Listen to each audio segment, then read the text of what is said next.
In a cold room on Avenue Foch, Paris, a woman is placed back in front of her captors. Her clothes are wrinkled and worn. Her body is weak.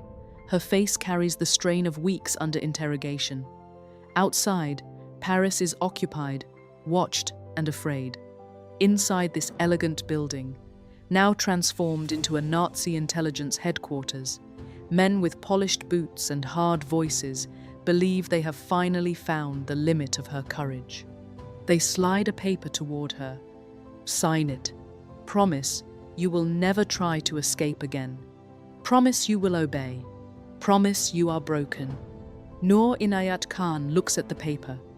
She is soft-spoken, gentle, almost fragile in the eyes of those who never understood her. But in that moment, surrounded by the machinery of fear, she does something more powerful than shouting. She refuses. Long before the Gestapo knew her face, Noor's world was filled with music, poetry, and prayer. She was the daughter of Hazrat Inayat Khan, a Sufi teacher and musician who believed in peace, beauty, and the unity of the human spirit. Noor grew up in France with a sensitive heart, a love for stories, and a nature that seemed far removed from war. She was not born for violence. That is what makes her story unforgettable. When Germany invaded France in 1940, the world Noor knew began to collapse. Streets that once carried ordinary life now carried fear. Families fled, borders closed. Uniforms appeared where laughter had been. Noor escaped to Britain, but she did not escape the responsibility she felt. She joined the Women's Auxiliary Air Force and trained as a wireless operator. Her skill with signals soon brought her to the attention of Britain's Special Operations Executive, the secret organization sending agents into occupied Europe to support resistance networks. They needed people who could speak French, move quietly, send messages, and survive alone. Noor had the language. She had the technical skill. But her trainers were unsure. She was emotional, honest, gentle. Some thought she was too delicate for espionage, too truthful for false identities, too kind for a world built on betrayal. And yet, war has a way of revealing strength in the people others underestimate. On the night of the 16th of June, 1943, Noor climbed into a Lysander aircraft and flew across the darkness toward occupied France.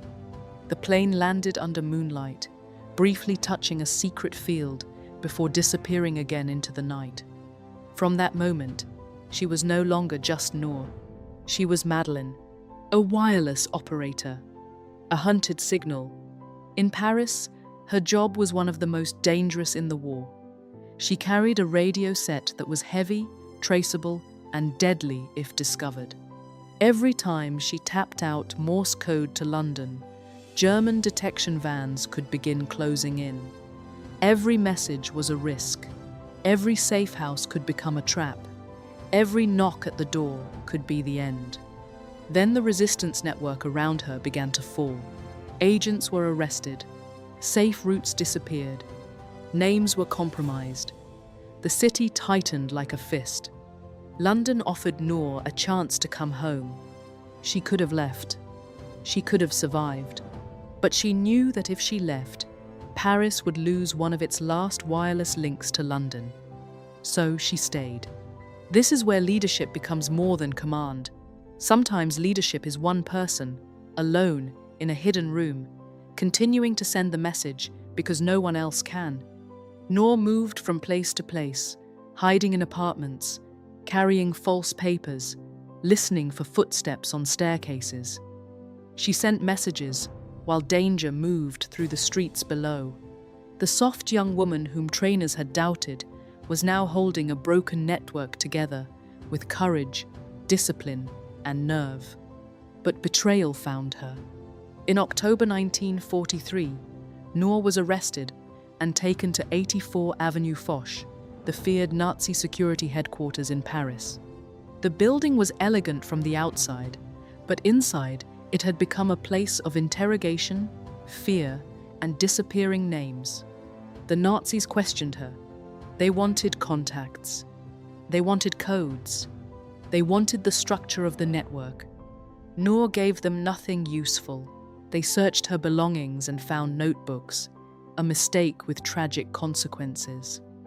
Using what they discovered, the Germans sent deceptive radio messages to London, turning her captured signal into a weapon.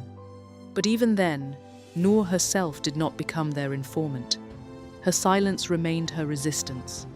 Then came the 25th of November, 1943. Noor and others attempted to escape from Avenue Foch. For a few brief moments, freedom seemed close rooftops, cold air, the possibility of vanishing into Paris again. But the escape failed. She was recaptured, dragged back, placed before her captors, and ordered to sign a promise that she would never try again. She refused. That refusal changed how the Nazis treated her. She was marked as highly dangerous and sent to Germany, to Pforzheim prison.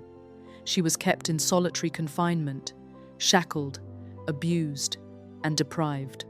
Days passed into months. The world outside moved forward, but Noor remained locked away, almost erased. Still, she did not betray her comrades. Still, she gave them nothing. On the 12th of September 1944, Noor was transferred to Dachau with 3 other female SOE agents. By then, the war had already begun turning against Nazi Germany. But for Noor, liberation came too late. At dawn on the 13th of September 1944, she was executed. According to later accounts, her final word was "Liberté," freedom. After the war, Noor Inayat Khan was awarded the George Cross and France's Croix de Guerre. Medals came later. Recognition came later. But her courage had already spoken in the places where no audience could hear it. Interrogation rooms, prison cells, and the silence between one question and the next. If this story moved you, there are more like it on this channel. Subscribe, and we'll see you in the next one.